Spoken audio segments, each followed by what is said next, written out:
Hi, I'm Kaylee Beecham for Grady News Source reporting from the final day of SEC Media Days in Hoover, Alabama, where former UGA quarterback Zach Mettenberger talked about returning to Athens wearing purple and gold. He and other LSU players also talked about head coach Les Miles and what makes him so special. A lot of my friends growing up go to Georgia games every weekend. My family's from there. Growing up, 4 minutes outside of Athens. It's definitely going to be a dream come true. I always thought I'd play in between the hedges, and now it's just in a different color uniform. Oh, it's great. I love Les Miles.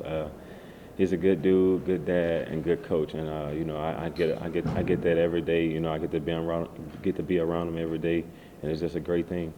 I don't know. One time he was addressing the team, and he gets his little stance, his eyebrow, and his hands, and he just totally made up a word.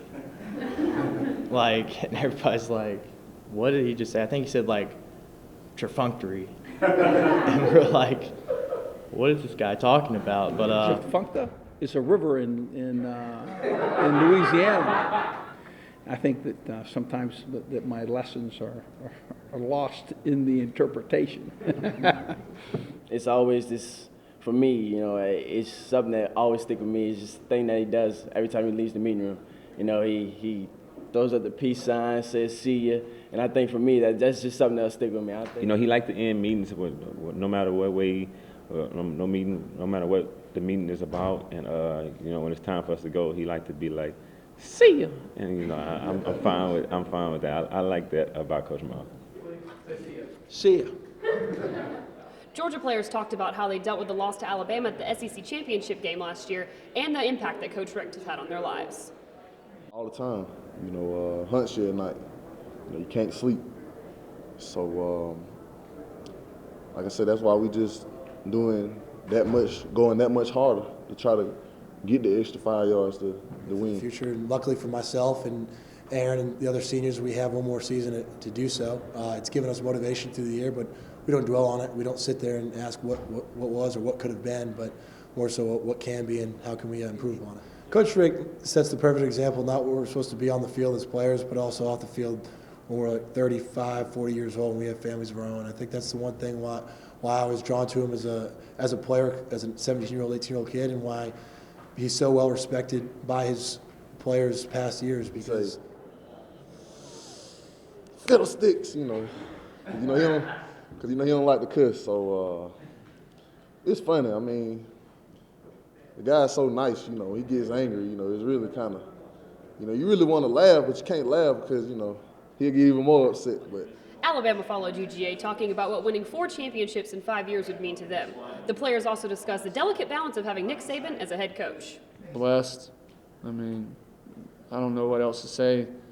Like I said earlier, I was involved in a bad wreck when I was little, wave runner wreck. So to be in this situation, I feel like, God's given me a second chance at life, and I've had a purpose, and He's kept His hand over me my whole life. So it's just a blessing to be here in this situation. I can't say anything else about it. I really can't explain how special that would be. I know that all the guys are thinking about it. We're just trying to stay focused on the first game at hand. I know in the SEC it's more of a every week challenge, and you can't underestimate your opponent, but we're just trying to stay focused right now. Well, I'm scared to death of the guy. I obviously don't want to get him mad at me. I wish my daughter felt that way. I really do care about our players. I think it's important to players to know that you care before they care really what you know. So I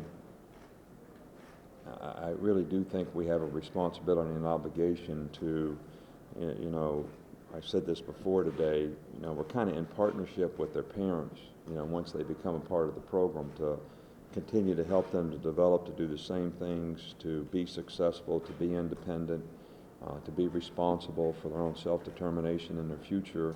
It's a great experience. He helps you grow as a player and as a man on and off the field. So me coming in as an 18-year-old and about to graduate 21 with a degree and being a senior, so it kind of explains itself just like that. Wrapping up 2013's Media Days was Vanderbilt, who spent most of their time talking about the team's newfound success and how they plan to continue winning. It does feel good because, you know, I'm going to be one of the last guys of that of those classes that have seen both sides of the spectrum, that's gone 2-10 and being the seller of the SEC, to now being a team that's mentioned, you know, in the top 4, and then being a team that has another season to be able to, you know, get into that real discussion of one of the best teams in the SEC. So I'm really excited about it. Doing here, I think branding is very, very important. Being very proud of wearing the Star V, being very proud of wearing the black and gold, and getting people excited about where we're going and what we're doing. And I think we've made tremendous progress. We still got a ways to go. You know, you're talking about programs and you're talking about teams and universities that have been doing this for the last 80 years. Coach Franklin, if I had to say one word, it's just electric, man. He brings it every single day. If you don't raise your level of excitement to his, then he's going to call you out. So you always know you have to be on your P's and Q's with him, and you have to bring it every single day. And I want nothing but great things for Vanderbilt football. I want nothing but great things for Vanderbilt University. I want nothing but great things for our community. Check back in with us later tonight for full coverage of UGA, including head coach Mark Richt and quarterback Aaron Murray. For Grady News Source, I'm Kaylee Beecham.